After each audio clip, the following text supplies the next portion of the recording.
Dongaon police station अंतर्गत नवीन 3 कायद्याविषयक माहिती कार्यशाळा। कायदे हे जनतेच्या संरक्षणाकरिता, जनतेच्या हिताकरिता।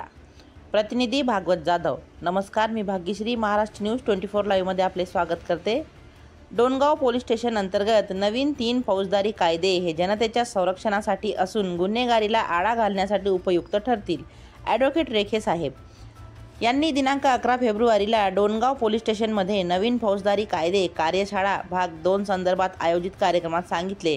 ते पुढे म्हणाले की सदर 3 कायद्यामुळे फिर्यादीस न्याय हा जलद गतीने मिळून प्रकरणे लवकर निकाली लागतील, तसेच सायबर गुन्ह्यामध्ये या कायद्याच्या माध्यमातून वचक निर्माण होऊ शकते। या कार्यशाळेत ॲडव्होकेट देशमुख मॅडम, ॲडव्होकेट ठोकळ मॅडम यांनी महिलांसाठी हे नवीन कायदे किती उपयुक्त ठरतील याविषयी सविस्तर माहिती दिली। सदर प्रास्ताविक ठाणेदार माननीय नागरे साहेब यांनी केले, तर सूत्रसंचालन माननीय दुय्यम ठाणेदार साल्वे साहेब यांनी केले। आभार प्रदर्शन घायाळ हेड कॉन्स्टेबल यांनी मानले। या कार्यशाळेत डोणगाव पोलीस स्टेशन अंतर्गत सर्व पोलीस पाटील, तंटामुक्ती अध्यक्ष, सरपंच व नागरिक उपस्थित होते। महाराष्ट्र न्यूज 24 लाईव्ह तालुका प्रतिनिधी भागवत जाधव तसेच मी भाग्यश्री आपली रजा घेते। भेटूया पुढील बातमी सत्रात। नमस्कार।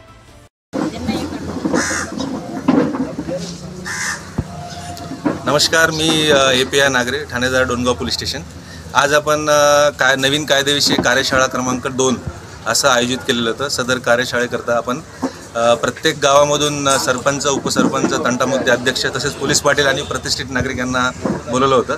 सदर कायदेशाळेविषयी प्रयोजन असं होतं की नवीन कायदा 2023चा भारतीय न्याय संहिता जो लागू झालेला आहे त्या कायद्यामध्ये आपल्याला लोकांना नवीन काय माहिती आहे किंवा काय चेंजेस झालेले किंवा इम्प्लिमेंट काय काय त्याच्यामध्ये त्याच्या संबंधी आपण माहिती त्यांना द्यायची होती।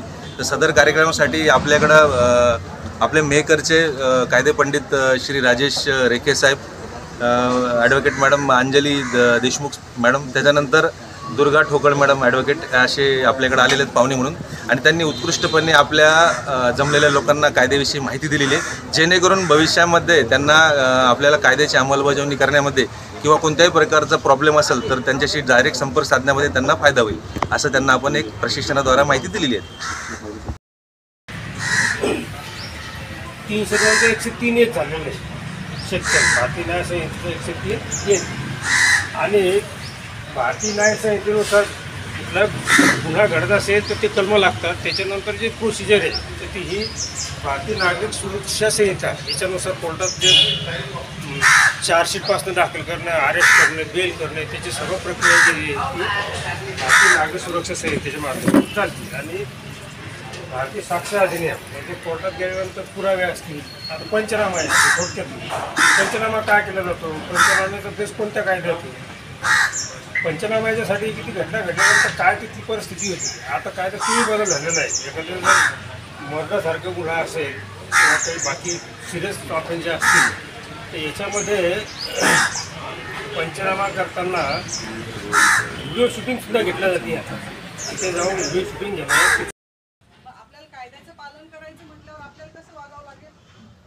आपण जर शिस्तीत राहिलो तर कायद्याचं उल्लंघन होईल का? प्रत्येकानं ठरवायचं की आपण शिस्तीत राहायचं। आपण म्हणजे तुम्ही इथे बसलेलेच नाही, प्रत्येकानं, लहान मुलगा असो, ज्येष्ठ नागरिक असो, महिला असो किंवा कोणीही असो। आता शिस्तीत म्हणजे कसं, मोबाईलचा वापर करताना आपण लिमिट ठरवून घ्यायची, कोणते अकाउंट ओपन करायचे, कोणते नाही करायचे। सेव असतात ते। यानंतर कोणताही पंच जे आलेले आहेत म्हणजे त्यांना जर माहिती आहे की त्यांच्या समक्ष एखादं जर हत्यार आपण जप्त केलेलं आहे तर ते पंच म्हणणार नाही की हे मी माझ्या समक्ष केलं नाही किंवा मला माहीत नाही का, कारण की व्हिडिओग्राफी झालेली असती आणि बरोबर ती व्हिडिओग्राफी ज्या दिवशी ती केस बोर्डवर लागणार त्याच दिवशी ती व्हिडिओग्राफी ओपन होणार आणि ते कोर्ट बघणार सगळं स्क्रीनवर सगळं बरोबर।